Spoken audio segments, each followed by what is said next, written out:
Magnetic resonance का मतलब क्या है? एक ऐसी स्पेक्ट्रोस्कोपिक टेक्निक जो कि किसी सिग्नल से आ रही है, मतलब हमेशा जो सिग्नल होगा वो पार्टिकल या एटम के जो सब एटॉमिक पार्टिकल्स है उनसे ही आएगा। अब वो जो ये जो न्यूक्लियस से एसोसिएटेड है, दैट मीन्स कि किसी न्यूक्लियर पार्टिकल से वो सिग्नल आ रहे हैं जिनसे आपको उस पर्टिकुलर मॉलिक्यूल के बारे में जानकारी मिल रही है। आप क्या कर रहे हो, जैसे पिछली क्लास में आपने देखा था कि एनएमआर के एप्लीकेशंस में कि आप में एनएमआर से बहुत सी चीजें कर सकते हैं, लेकिन अभी हम लोग बेसिक एनएमआर स्पेक्ट्रोस्कोपी में पढ़ रहे हैं कि उसका बेसिक प्रिंसिपल क्या है और साथ में उसकी स्ट्रक्चर इलुसिडेशन में आप किस तरीके से उस टेक्निक को यूज कर सकते हैं किसी मॉलिक्यूल के, बेसिकली ऑर्गेनिक मॉलिक्यूल के स्ट्रक्चर इलुसिडेशन के लिए कैसे आप एनएमआर टेक्निक जो स्पेक्ट्रोस्कोपिक टेक्निक है उसको कैसे यूज कर सकते हैं। ठीक है, तो ये जो एनएमआर टेक्निक है ये ऐसे सिग्नल से आ रही है जो न्यूक्लियाई मैग्नेटिक होते हैं। जो आपका टर्म है NMR, that comes from nuclear magnetic resonance. जो न्यूक्लियर मैग्नेटिक रेजोनेंस है ये इसलिए कहा गया है कि it comes from the signal, कहां से? मैग्नेटिक न्यूक्लियाई से आ रहे हैं। अब ये जो न्यूक्लियाई है, जो मैग्नेटिक न्यूक्लियाई है, ये हम एक्टिव है कि नहीं है वो डिपेंड करता है कि उसमें स्पिन है। ये जो स्पिन है, न्यूक्लियर स्पिन है उस पर्टिकुलर प्रोटॉन की, ये न्यूक्लियर स्पिन एक इंट्रिंसिक प्रॉपर्टी है उस पर्टिकुलर प्रोटॉन की। और वो जो इंट्रिंसिक प्रॉपर्टी है वो कहाँ से आती है? ये कैलकुलेट की जाती है फिजिक्स से, क्वांटम फिजिक्स से। ठीक है, जो स्पिन है इसको हम कैसे डिस्क्राइब करते हैं? हम क्वांटम नंबर से डिस्क्राइब करते हैं, आई से। आपने पिछली क्लास में देखा था कि आई की वैल्यू 0 हो सकती है, हाफ इंटीग्रल हो सकती है या इंटीग्रल हो सकती है। 0 मीन्स 0, इंटीग्रल मीन्स हाफ, 3/2, 5/2 और इंटीग्रल मतलब कि 1, 2, 3। मैं ऑडिबल हूं ना आप लोगों को?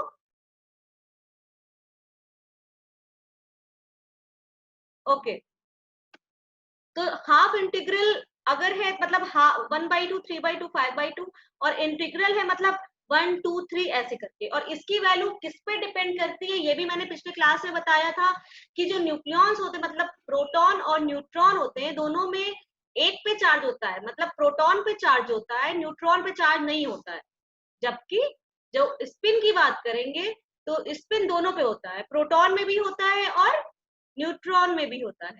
तो दोनों का कपल करके जो स्पिन आता है वो स्पिन क्वांटम नंबर आपका देता है जिस आई। ओके, इसमें यहाँ पे आई क्या है? आपका मैग्नेटिक क्वांटम नंबर है प्रोटॉन का, नॉट स्पिन क्वांटम नंबर। तो ये जो आई है ये आपका क्या बता रहा है कि आपकी जो मैग्नेटिक न्यूक्लियाई है, प्रोटॉन है, वो स्पिन है, रखेगी कि नहीं रखेगी, वो मैग्नेटिकली एक्टिव है कि नहीं एक्टिव है।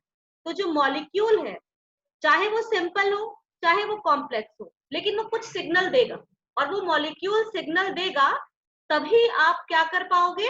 उसके बारे में कुछ जान पाओगे। क्योंकि अगर कोई सिग्नल नहीं दे तो आप कैसे जानोगे कि वो पर्टिकुलर न्यूक्लियाई क्या बता रही है या क्या नहीं बता रही है? जैसे जितने भी ऑर्गेनिक कंपाउंड, उन सारे ऑर्गेनिक कंपाउंड्स में जो ज्यादातर एलिमेंट होते हैं वो कौन कौन से होते हैं? कार्बन होता है, हाइड्रोजन होता है, ऑक्सीजन होता है, नाइट्रोजन होता है, सल्फर होता है, फॉस्फोरस होता है और भी बहुत कम रेयर कुछ कुछ एलिमेंट्स और हो सकते हैं। ठीक है, जिसमें से जो कार्बन होता है सबसे ज्यादा अमाउंट में होता है, सबसे ज्यादा नंबर होता है। एक्चुअली जो ऑर्गेनिक कंपाउंड है वो कार्बन की कैटनेशन प्रॉपर्टी की वजह से है। लेकिन ये जो कार्बन की कैटनेशन की प्रॉपर्टी से जो कार्बन है, इसका पिछले क्लास में आपने देखा था कि ऑड इवन अगर एटॉमिक मास और एटॉमिक नंबर है वो डिक्टेट करता है कि आपकी जो आई की वैल्यू है वो 0 है, हाफ इंटीग्रल है और इंटीग्रल है। अगर 0 है तो वो न्यूक्लियाई इनएक्टिव होगी, वो एनएमआर शो नहीं करेगी। उसके डिटेल्स में मैं नहीं जा रही हूँ क्योंकि पिछले क्लास में मैंने बता दिया है। अभी मैं आपको सिर्फ ये बता रही हूँ कि अगर, क्योंकि आपका जो कार्बन है वो कार्बन 12 आइसोटोप कॉमनली फाउंड है, तो उस कार्बन 12 आइसोटोप को अगर आप देखेंगे उसके लिए आई की वैल्यू 0 होती है। तो इसका मतलब कि कार्बन जो नॉर्मली पाया जाता है, एबंडेंसी जिसकी है, उसका आपको एनएमआर इनएक्टिव होता है। जबकि अगर आप प्रोटॉन को देखें तो उसकी वैल्यू हाफ आती है, इसका मतलब वो उसका इंटीग्रल वो हाफ इंटीग्रल है और वो एक एक्टिव न्यूक्लियाई है जो एनएमआर शो करेगी। अब अगर एबंडेंसी के हिसाब से आप देखेंगे तो उस एबंडेंसी के हिसाब से प्रोटॉन की एबंडेंसी बहुत ज्यादा होती है, ठीक है, कार्बन 12 की बहुत कम होती है। क्यों? अगर ये कहें कि कार्बन 13 तो कार्बन 13 शो करेगा, इसीलिए जब हम स्पेक्ट्रोस्कोपी लेते हैं एनएमआर स्पेक्ट्रोस्कोपी तो उसमें कार्बन के 13 न्यूक्लियाई को लिया जाता है, जिसमें जैसे 12 कार्बन है, नाइट्रोजन 14 है, ये सब इनएक्टिव होते हैं, उसमें हम आइसोटोप को यूज करते हैं उनके एनएमआर सिग्नल्स को देखने के लिए। तो जब हम कार्बन 13 को लेते हैं तो अगर हम एबंडेंसी देखें कार्बन 13 की इन बिसाइड कार्बन 12, तो अगर कार्बन 12 आपका 98.9% प्रेजेंट है तो जो कार्बन 13 है आपका 1.1% प्रेजेंट है। तो इसका मतलब अगर आप ये देखिए एबंडेंसी के उसमें कि कार्बन 13 अगर 1.1% प्रेजेंट है और प्रोटॉन आपका तो नॉर्मल उसका आइसोटोप भी बहुत एक्टिव है और एनएमआर एक्टिव है, बहुत एक्टिव मतलब एनएमआर एक्टिव है, तो उस केस में जो प्रोटॉन की जो एबंडेंसी है वो बहुत ज्यादा है। इसका कहने का मतलब सिर्फ इतना है क्योंकि प्रोटॉन आपका नॉर्मल आइसोटोप में भी उसका स्पिन एक्टिव होता है, इसलिए जो भी आपके एक्टिव मॉलिक्यूल है वो क्या है प्रोटॉन के, वो ऐसे ही नॉर्मल स्मॉल स्कैन में भी कंपेयर टू कार्बन अगर आप कम स्कैन भी करेंगे उस मॉलिक्यूल का तो वो प्रोटॉन एनएमआर दे देंगे। लेकिन कार्बन 13 के लिए क्योंकि उसकी एबंडेंसी बहुत कम होती है, कार्बन 13 की एबंडेंसी अभी आपको मैंने बताया कि जो कार्बन 12 है क्योंकि नॉर्मल आइसोटोप है, कार्बन 13 उसका आइसोटोप है और उसकी एबंडेंसी 1.1% है, जबकि इसकी आपकी 98.9% है कार्बन 12 की जो कि इनएक्टिव है। तो कार्बन 13 की एबंडेंसी कम होने की वजह से उसको बहुत ज्यादा लार्ज नंबर ऑफ स्कैन देना पड़ता है, तब जाकर के उसका स्पेक्ट्रा आता है। अभी मैं आपको जैसे जैसे क्लासेस आगे बढ़ेगी वैसे वैसे आपको बताऊंगी कि जो स्पेक्ट्रा आता है वो स्पेक्ट्रा किस वजह से बेसिकली आता है, उसका रिजोल्यूशन क्या होता है और डिस्पर्शन क्या होता है, ठीक है। बीच में जिसको भी कोई भी डाउट होगा वो बीच में ही कॉन्सेप्ट क्लियर करता जाएगा। अब मैंने एक बात और बताई थी पिछले क्लास में कि ये प्रिसिशन क्या होता क्या है कि जब हम मैग्नेट देते हैं, मैग्नेटिक फील्ड प्रोड्यूस करते हैं, इसको मैं स्लाइड से आपको समझा रही हूँ जो मैंने पिछले बार आपको दिखाया था।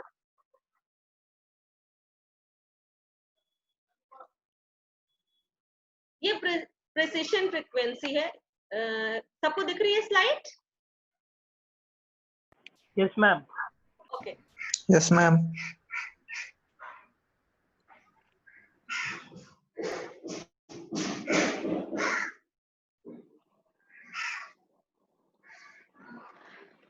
तो न्यूक्लियर स्पिन की प्रॉपर्टी जैसे मैंने पिछले क्लास में आपको बताई थी कि स्पिन प्रोटॉन क्या कर रहा है, अपने एक्सिस पे स्पिन कर रहा है, घूम रहा है, लट्टू की तरह घूम रहा है। तो जो लूप ऑफ करंट है वो लूप ऑफ करंट एक डेवलप होता है और जो प्रोटॉन है वो बार मैग्नेट की तरह वर्क करता है। अब वो बार मैग्नेट की तरह वर्क करता है, अगर हम उसको एक्सटर्नल मैग्नेटिक फील्ड में रखेंगे तो वो या तो नॉर्थ से साउथ की तरफ जाएगा जैसा कि दिखाया गया है, वो लोअर एनर्जी स्टेट का होगा अगर अपोजिट पोल्स बिहेव कर रहा है, वो बार मैग्नेट की तरह वर्क कर रहा है। तो जो एक्सटर्नल मैग्नेटिक फील्ड प्रोवाइड करने पे अगर उसका अलाइनमेंट हो जाता है तो वो लोअर एनर्जी स्टेट होगी और मोर स्टेबल होगी, और हायर एनर्जी की स्टेट होगी अगर वो नॉर्थ पोल के डायरेक्शन में ही मूव कर जाता है। तो दो एनर्जी स्टेट आपके बन गए थे, एक अल्फा स्टेट बीटा स्टेट जो कि हायर और लोअर एनर्जी स्टेट अपने अलाइनमेंट और नॉन अलाइनमेंट की वजह से होते हैं। तो मतलब अगर अभी क्या आपने देखा कि जब मैग्नेट के प्रेजेंस में हमने रखा तो उस प्रोटॉन का वो एक बार मैग्नेट की तरह वर्क करने लगा और उसके दो एनर्जी स्टेट हो गए। यही एक चीज मैंने आपको बताई थी कि NMR is not a fundamental property, जबकि जो अदर स्पेक्ट्रोस्कोपी होती है like Raman spectroscopy and all, वो सारी क्या होती है, फंडामेंटल प्रॉपर्टी होती है मॉलिक्यूल की, क्योंकि उसमें जो एग्जिस्ट कर रहा है अगर वाइब्रेशनल लेवल है पर्टिकुलर तो उतना वाइब्रेशन लेवल होगा, वो कम या ज्यादा नहीं होगा। लेकिन आपका ये जो प्रोटॉन की एनर्जी गैप है, ये एनर्जी गैप क्या हो जाएगा, अगर आप स्ट्रॉन्ग मैग्नेटिक फील्ड देंगे तो जो आपका जो स्पिन है लट्टू की तरह वो स्पिन कर रही है वो और तेज तेज करने लगेगी, और जो प्रिसिशनल फ्रीक्वेंसी तेज तेज करेगा तो जो अलाइनमेंट है नॉन अलाइनमेंट हो रहा है बार मैग्नेट का वो क्या हो जाएगा, एनर्जी गैप को बढ़ा भी सकता है और कम भी कर सकता है, डिपेंडिंग अपॉन आपकी value of the magnetic strength. इसीलिए जो आपकी प्रेसिशनल फ्रीक्वेंसी होती है, प्रेसिशनल फ्रीक्वेंसी मतलब कि आपकी यहाँ पे जो गामा h/2 नॉट दिया है, इस h/2 नॉट को ओमेगा भी कहा जाता है, and that omega is called as the precessional और लार्मर फ्रीक्वेंसी। ये जो प्रेसिशन और लार्मर फ्रीक्वेंसी होती है, यही आपकी डिपेंडेंट होती है। इसी फ्रीक्वेंसी की वजह से कभी कभी हम क्या कहते हैं, 60 मेगाहर्ट्ज एनएमआर, 100 मेगाहर्ट्ज एनएमआर, अभी 700, 800, 900 मेगाहर्ट्ज के एनएमआर इंडिया में प्रेजेंट है। ये जो ओमेगा है, ये मैंने बताया क्या है आपका, ये प्रेसिशनल फ्रीक्वेंसी, ठीक है। अब गायरोमैग्नेटिक रेशियो क्या है आपका, गायरोमैग्नेटिक रेशियो एक कांस्टेंट होता है जो कि डिपेंडेंट होता है आपका मैग्नेटिक मोमेंट पे और एंगुलर मोमेंट पे। मतलब गामा, इसके बारे में मैं बाद में भी बताऊंगी, इसको गायरोमैग्नेटिक रेशियो कहते हैं, और ये रेशियो होता है आपका म्यू बाई पी के। म्यू यहाँ पे है मैग्नेटिक मोमेंट और पी है आपका एंगुलर मोमेंट। ये जो मैग्नेटिक मोमेंट और एंगुलर मोमेंट है, ये दोनों ही न्यूक्लियर क्वांटिटी है और नेचर हैज फिक्स्ड देम, उनकी वैल्यू नेचर ने फिक्स करके रखी है। तो इसलिए एनएमआर स्पेक्ट्रोमीटर होता है, वो हमेशा डिपेंड करता है आपका मैग्नेटिक फील्ड पे। जितनी ज्यादा प्रेसिशन फ्रीक्वेंसी का मतलब है, उतनी ज्यादा आप मैग्नेटिक फील्ड उसमें अप्लाई कर रहे हैं। और मेगाहर्ट्ज का मतलब कि कितना है, कि 10 to the power mega 10 to the power 6 hertz में रोटेट कर रहा है पर सेकेंड में। आपको जो मैंने स्टार्टिंग किया था ट्रांजिशन का, तो एक चीज बताई थी कि ट्रांजिशन क्या है, ट्रांजिशन है फ्लिपिंग ऑफ पर्टिकुलर सब एटॉमिक पार्टिकल। मतलब यहाँ पे यूवी विजिबल स्पेक्ट्रोस्कोपी में आपने क्या देखा था कि यूवी विजिबल स्पेक्ट्रोस्कोपी में इलेक्ट्रॉनिक ट्रांजिशन होता है, जबकि जो एनएमआर है उसमें रेडियो फ्रिक्वेंसी अगर पड़ती है, पर्टिकुलर जो गैप बना, जब आप मैग्नेटिक फील्ड दिए तो वो बार मैग्नेट की तरह वर्क किया और दो स्टेट में टूट गया। अब जब दो स्टेट में वो टूटा तो जो एनर्जी गैप बना, अगर उस एनर्जी गैप के बराबर कोई रेडिएशन आकर के आपकी उस पर्टिकुलर प्रोटॉन से टकराई, तो वो पर्टिकुलर प्रोटॉन क्या हो जाएगा, फ्लिप कर जाएगा, जिस स्पिन में था उसके अपोजिट स्पिन में आ जाएगा। वो जो फ्लिपिंग है आपकी, वो जो प्रोटॉन की फ्लिपिंग हो रही है, that is called as the transition. और वो जो ट्रांजिशन है, यही आपकी स्पेक्ट्रोस्कोपी। मतलब व्हाट इज स्पेक्ट्रो, हाँ दीपक जी पूछिए, दीपक पूछिए। जायरोमैग्नेटिक रेशियो जो है मैम, वो गामा है, हाँ, गामा का वैल्यू रेशियो में होगा, न्यू बाई पी होता है। दीपक, मैं इसके बारे में और डिटेल्स में बताऊंगी आपको, ठीक है। गायरोमैग्नेटिक रेशियो और पढ़ेंगे, अभी आप बस इतना समझ लीजिए कि गायरोमैग्नेटिक रेशियो क्या होता है, न्यू बाई पी होती है। और न्यू जो है उसमें मैग्नेटिक मोमेंट है, और जो पी है वो एंगुलर मोमेंट है, और दोनों ही न्यूक्लियर क्वांटिटी है, और नेचर हैज फिक्स्ड देम, ठीक है। नेचर ने उनकी value particular element, particular compound के लिए उसको फिक्स करके रखी है। कांस्टेंट है तो मैम गामा, अगर तो उसका कांस्टेंट है तो वो उसका तो वैल्यू फिक्स ही होगी। हाँ, यस मैम, उसकी वैल्यू फिक्स है, यही तो मैं बोल रही हूँ। लेकिन रेशियो फिक्स है, इसका मतलब ये थोड़ी है कि जिसका रेशियो है वो फिक्स होगा, है ना। यस मैम, पर्टिकुलर उसके लिए तो अलग अलग होगी ना। ठीक है, मैं इसके बारे में डिटेल से जाऊंगी, है ना, अभी नहीं जाते हैं, क्योंकि एनएमआर एक बहुत बड़ा ब्रॉड टॉपिक है। हम लोग क्या करेंगे, हम लोग उतनी उतनी चीजें जानेंगे जो जो चीजें इंपॉर्टेंट है। उसके बाद ये चैप्टर खत्म होने पे या फिर पर्टिकुलर टॉपिक खत्म होने पे अगर लगेगा कि पर्टिकुलर चीज को हमें और अच्छे से एक्सप्लेन करना है या आप लोग को जानना है, तो मैं एक क्लास ले लूंगी उसकी आगे से, ठीक है। अभी हम लोग पढ़ते हैं ये। तो मैंने बताया आपको कि ये मैंने आपको पिछले क्लास में थोड़ा सा बता दिया था कि पर्टिकुलर 60 मेगाहर्ट्ज फोटोन चाहिए एक पर्टिकुलर प्रोटॉन को फ्लिप करने के लिए। तो स्पेक्ट्रोस्कोपी मतलब आप लोग, मैं बता रही थी कि स्पेक्ट्रोस्कोपी मतलब हम लोग ये जानते हैं कि ट्रांजिशन बिटवीन डिस्क्रीट स्टेट, ठीक है। अब यहाँ पे जो ट्रांजिशन हो रहा है between discrete state, not continuous, it is a discrete state. तो ये जो डिस्क्रीट एनर्जी लेवल से डिस्क्रीट स्टेट में जो ट्रांजिशन हो रहा है यहाँ पे, वो किसका हो रहा है, यहाँ पे ट्रांजिशन न्यूक्लियर पार्टिकल का हो रहा है, मतलब प्रोटॉन का हो रहा है, ठीक है। और वो प्रोटॉन मैग्नेट के प्रेजेंस में एक बार मैग्नेट की तरफ वर्क करते हैं और प्लस हाफ माइनस हाफ में टूटता है। पर्टिकुलर प्रोटॉन की बात मैं कर रही हूँ, न्यूक्लियाई और भी हैं जो कि मैग्नेटिकली एक्टिव है और वो भी एनएमआर शो करेंगे। जब मैंने प्रोटॉन कहा तब उनको कहा फिर प्लस हाफ और माइनस हाफ। जब वो क्लोरीन या दूसरे होंगे वो +3/2 और फिर प्लस हाफ, फिर ऐसे करके ट्रांजिशन स्टेट्स की बदलती जाएगी। क्योंकि आप नॉर्मल अभी छोटे क्लास में हो, स्पेसिफिकली आपको उसके बारे में जानना है। थ्योरेटिकली आप पढ़ सकते हो लेकिन आपके अप्लाइड जो है वो मेनली प्रोटॉन ही होगा। ठीक है, इतना हम लोग जान गए कि स्ट्रॉन्ग मैग्नेटिक फील्ड प्रोड्यूस करेंगे और उस स्ट्रॉन्ग मैग्नेटिक फील्ड की वजह से आपकी प्रेसिशनल फ्रीक्वेंसी ज्यादा होगी और उस पर्टिकुलर फ्रीक्वेंसी की वजह से एनर्जी गैप ज्यादा होगा। उस एनर्जी गैप में जितना करेस्पॉन्ड करेगा रेडियो फ्रीक्वेंसी पर्टिकुलर रेडिएशन की पड़ेगी और that is called as the resonance. कि वो पर्टिकुलर लाइट जो पड़ी उसने रेजोनेंस किया। रेजोनेंस मतलब कि दो फ्रीक्वेंसी का मैच कर जाना। वो एनर्जी गैप का जो फ्रीक्वेंसी वो रेडिएशन की एनर्जी के साथ आपकी फ्रीक्वेंसी के साथ मैच की, उसके बाद उसकी फ्लिपिंग हो गई प्रोटॉन। This is it. तो NMR मतलब न्यूक्लियर मैग्नेटिक रेजोनेंस। अब इसके बाद आपका आता है, मैंने कल स्टार्ट किया था मैग्नेटिक शील्डिंग। होता क्या है कि जो इलेक्ट्रॉन्स प्रेजेंट हैं, ये तो न्यूक्लियस के अंदर आप अभी तक बात कर रहे थे प्रोटॉन की, इलेक्ट्रॉन्स चारों तरफ बाहर घूम रहे हैं। जब बाहर चारों तरफ रिवॉल्व कर रहे हैं तो होता क्या है कि ये जो इलेक्ट्रॉन्स हैं ये आपको पता है कि या तो पेयर्ड हो सकते हैं या फिर अनपेयर्ड हो सकते हैं। तो अगर पेयर्ड है तो that is they are producing a diamagnetic current. Okay, and if they are paired नहीं है तो वो पैरामैग्नेटिक करेंगे, फील्ड प्रोड्यूस करेंगे। जो पैरामैग्नेटिक होती है वो जो मैग्नेटिक फील्ड आप दे रहे हो बाहर से वो कुछ नहीं करेगी, वो अपोज नहीं करेगी, वो अलाइन करेगी। लेकिन जो डायमैग्नेटिक करंट होगी वो एक मैग्नेटिक फील्ड प्रोड्यूस करेगी जो कि जो आप अप्लाइड मैग्नेटिक फील्ड है उसको अपोज करेगी। मेरी ये बात समझ में आई? आपने फिजिक्स में लेंज लॉ पढ़ा होगा, यही लेंज लॉ।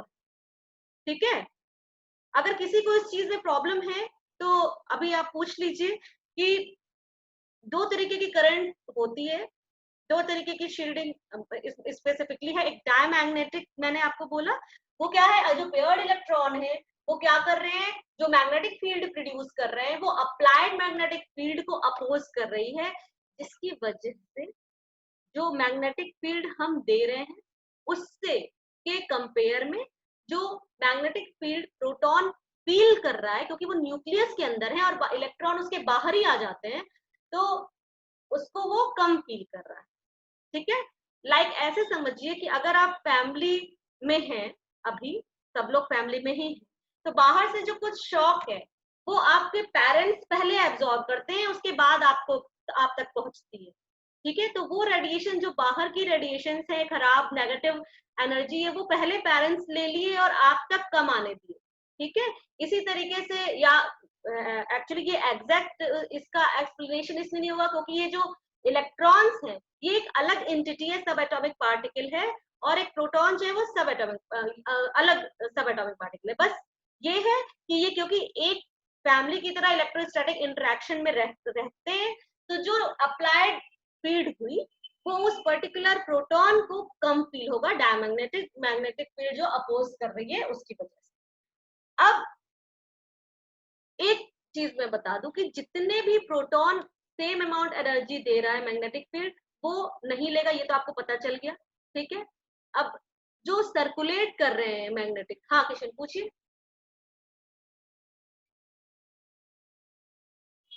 क्या पूछ रहे हैं किशन, पूछिए।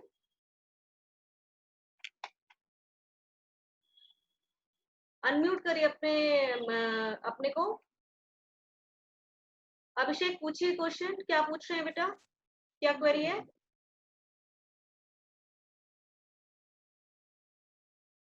चलिए, हो सकता है नेटवर्क कनेक्शन ना हो रहा हो, तो अगर ये कट जाता है सेशन तो आप लोग तुरंत कनेक्ट हो जाएंगे। ओके, दोबारा।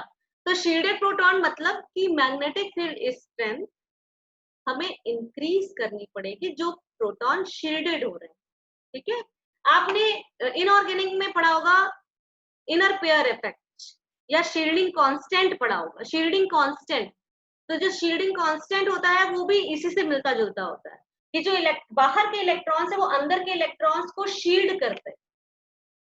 तो जब बाहर के इलेक्ट्रॉन्स अंदर के इलेक्ट्रॉन्स को शील्ड करते हैं तो वो क्या होता है, वो शील्डिंग इफेक्ट होता है।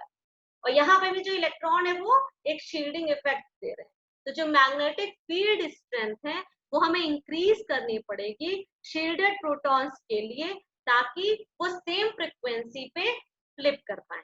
ओके, तो इसी तरीके से इसको ये दिखाया गया है कि जो नेकेड प्रोटॉन है वो एब्जॉर्ब करता है 60 मेगाहर्ट्ज पे, वो फ्लिप करता है 1492 गॉस मैग्नेटिक फील्ड प्रेजेंट है। अब अगर इफेक्टिव फील्ड उतनी दे रहा है 60 मेगाहर्ट्ज की और शील्डेड है प्रोटॉन, तो वो 14092 जो मैग्नेटिक फील्ड है उससे कम मैग्नेटिक फील्ड वो फील करेगा। तो जब वो कम मैग्नेटिक फील्ड फील कर रहा है तो उस केस में वो एब्जॉर्ब नहीं करेगा, क्योंकि उसका जो गैप था वो तो 60 मेगाहर्ट्ज के बराबर था, एनर्जी 60 मेगाहर्ट्ज पड़ रही है, लेकिन जो इफेक्टिव फील्ड है वो कम है शील्डेड इलेक्ट्रॉन्स की वजह से, इसलिए वो फ्लिप नहीं करेगा।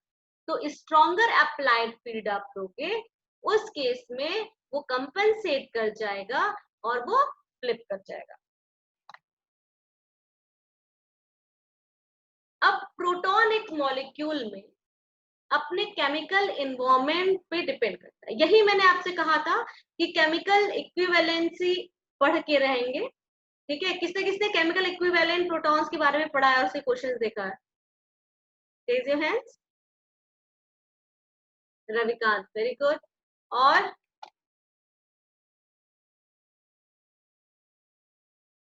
Sumit, Shivani, very good.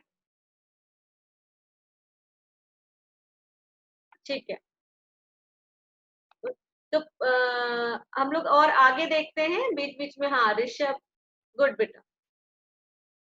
तो अभी हम लोग देखते हैं आगे प्रोटॉन्स जो है मॉलिक्यूल में वो कैसा फील कर रहे हैं। तो depending on their chemical environment, यहाँ पे केमिकल एनवायरनमेंट वही इलेक्ट्रॉनिक जो डिपेंडेंसी, इलेक्ट्रॉन जो डिफरेंट हैं अलग अलग उस प्रोटॉन के चारों तरफ, उसके बारे में बता रहे हैं कि depending on their chemical environment proton in a molecule shielded by different amount. ठीक है, और शील्ड करने का मतलब अभी आप देख लिए पिछली स्लाइड में। 10 मिनट बाद ये मीटिंग खत्म होगी बेटा, तो आप लोग रिकनेक्ट हो जाइएगा। More shielded absorb at higher field, जितना ज्यादा शील्डिंग होगा उतना ज्यादा फील्ड लगेगी। ये बात आप देखें पिछली में, एक बार फिर से आप देख लीजिए। 60 मेगाहर्ट्ज करने के लिए 14,092 गॉस चाहिए, ये पिछले क्लास में आपने देखा था। लेकिन इलेक्ट्रॉन्स की वजह से शील्डिंग हुई, उस शील्डिंग ये जो ब्लू से दिखाया गया है, इस शील्डिंग की वजह से जो इफेक्टिव फील्ड था जो वो प्रोटॉन फील कर रहा था, वो 14902 एक्सटर्नल मैग्नेटिक फील्ड तो प्रोवाइड कर रहे हैं 60 मेगाहर्ट्ज की एनर्जी देकर के, लेकिन वो उतना फील नहीं करता है, 60 मेगाहर्ट्ज फील नहीं करता है। उसकी जो एनर्जी गैप है वो 60 मेगाहर्ट्ज की करस्पॉन्डिंग है, लेकिन वो जो मैग्नेटिक फील्ड है वो 60 मेगाहर्ट्ज के करस्पॉन्डिंग वो नहीं फील कर पा रहा है, क्योंकि उसमें शील्डिंग इलेक्ट्रॉन्स है, जिसकी वजह से जो अप्लाइड मैग्नेटिक फील्ड है उसको स्ट्रॉन्गर करना पड़ेगा, ताकि जो इफेक्टिव फील्ड है, ताकि जो वो फील कर रहा है प्रोटॉन, वो आपका मोर देन 14,092 गॉस से ज्यादा वो फील करे और उसमें फ्लिपिंग हो, वो अप्लाइड मैग्नेटिक फील्ड से कंपनसेट कर पाए उस शील्डिंग की वजह से। Flatter rule, very good Sumit. हाँ ये हम उसमें पढ़े हैं आप, वो वही है क्या? मेरी आवाज किसी को नहीं आ रही? किसी ने मैम आ रही? क्या स्क्रीन नहीं दिख रही है? स्लाइड्स नहीं दिख रही है? दिख रही है मैम। आ रही है मैम। Okay okay okay. तो ये क्या थे? ये शील्डेड प्रोटॉन्स के बारे में था। अब ये जो वही चीज यहाँ पे लिखा हुआ है कि मोर शील्डिंग मतलब कि एब्जॉर्ब करेगा हायर फील्ड, और लेस शील्ड जो होगा वो एब्जॉर्ब करेगा लोअर फील्ड। यहाँ पे एक मॉलिक्यूल बनाया गया है मीथेनॉल का। वो जो मीथेनॉल का मॉलिक्यूल है उसमें सी पे देखिए 3 प्रोटॉन है, H, H और H। और ऑक्सीजन पे एक H लगा हुआ है। ये जो मिथाइल प्रोटॉन है तीनों और एक जो हाइड्रोक्सिल ग्रुप के H है, इन दोनों में अंतर है। क्या अंतर है आप देख रहे हैं, ऑक्सीजन उतना ज्यादा जो हाइड्रोजन ऑक्सीजन से लगा है वो कम शील्डेड है और वो लोअर फील्ड पे एब्जॉर्ब करेगा, जबकि जो हायर फील्ड पे करेगा कौन, जो मिथाइल के प्रोटॉन से। उसको आप इस तरीके से भी देख सकते हैं, यहाँ पे अच्छे से डायरेक्शन वो नहीं दिख रहा है आपको कलर, लेकिन अगर आपको दिख रहा हो थोड़ा बहुत, जो OH में दिखाया गया है, देखिए रेड, हल्का सा रेडिश जो डेंसिटी दिखाई गई है वो इस पे दिखाई गया है। दिख रहा है आप लोग को, रेडिश कलर का एक एनवलप टाइप का इसमें दिख रहा होगा, CH में वो नहीं दिख रहा होगा क्योंकि वो शील्डेड हो गया। ठीक है, अब इसको और समझने के लिए कि केमिकल इक्विवेलेंसी क्या होती है, हम एक कुछ अदर कंपाउंड्स देखेंगे।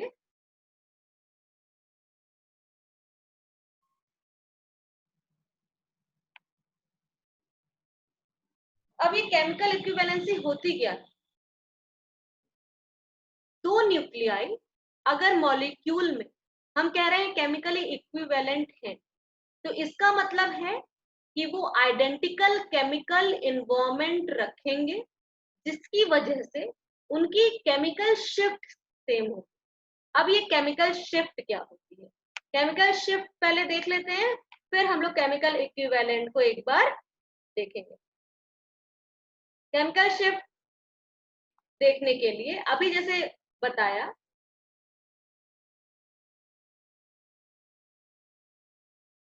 जैसे अभी भी बताया कि जो आपकी प्रोटॉन्स हैं अगर वो मिथाइल के साथ में लगे हुए हैं और अगर वो OH के साथ में लगे हुए हैं, तो उस केस में क्या हो रहा है, अलग अलग उनका इन्वायरमेंट है।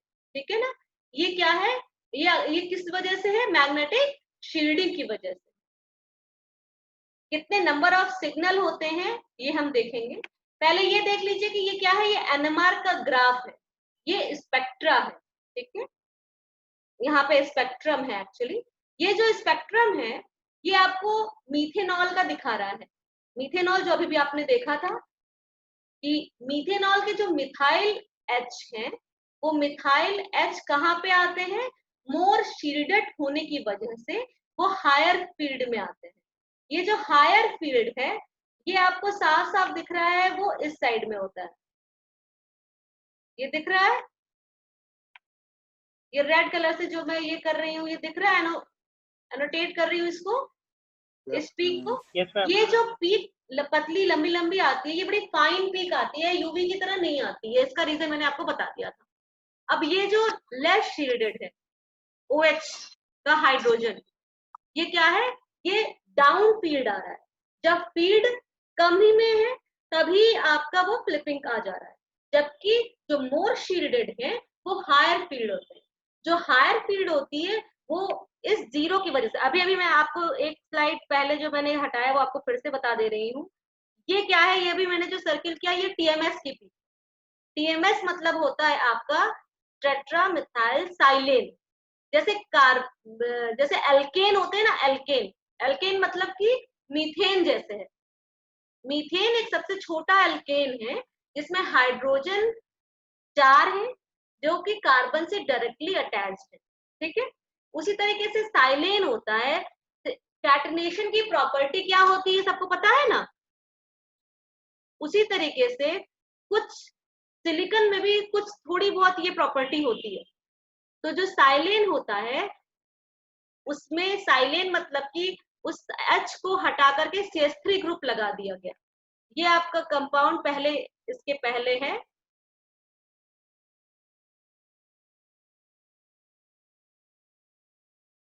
ठीक है, ये आपका क्या दिखा रहा है, ये आपका टेट्रामिथाइल साइलेन दिखा रहा है। एक चीज, इस सिलिकॉन के चारों कार्बन में जो लगे हुए हैं इस सिलिकॉन से, इसमें एक इंपॉर्टेंट चीज आप देखिए कि सारे के सारे क्या है, एक जैसे हैं।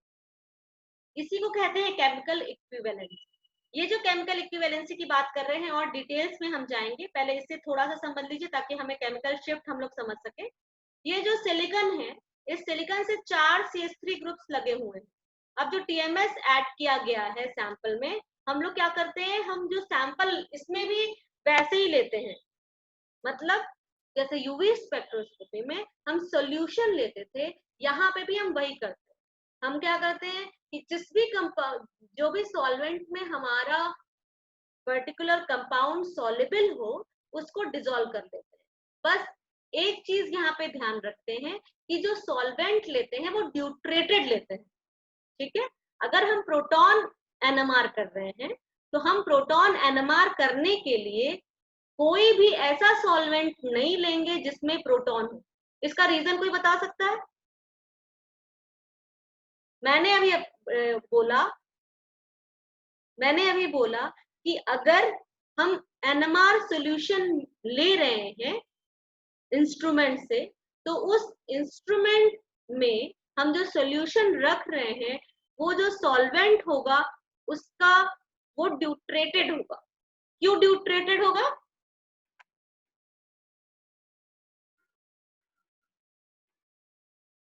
मैंने रिपीट किया शिवम, आपको सुनाई दिया? मैम वॉइस अप डाउन हो रही है, वॉइस कट हो रही है बराबर। आई वॉइस थिंक सो तो हो रही है, बाकी ma'am see all are saying. अभी आवाज आ रही है मेरी? नहीं मैम अभी भी नहीं आ रही है। ओ ओके, मैं फिर से एक्सप्लेन करती हूँ। मैंने बोला कहाँ तक, अब अगर वॉइस ही क्लियर नहीं है तो मैं ये कहाँ से जान पाऊंगी कि कहाँ तक आप लोग ने सुना, कहाँ तक नहीं सुना। प्रियांशु, कहाँ तक आपने सुना? मेरी आवाज कहाँ तक सुनाई दी? क्या मैम सिर्फ स्टार्टिंग तक ही आई थी, एडिट सैंपल वाला जो था। सैंपल वाला समझ में आया? Yes ma'am. ओके,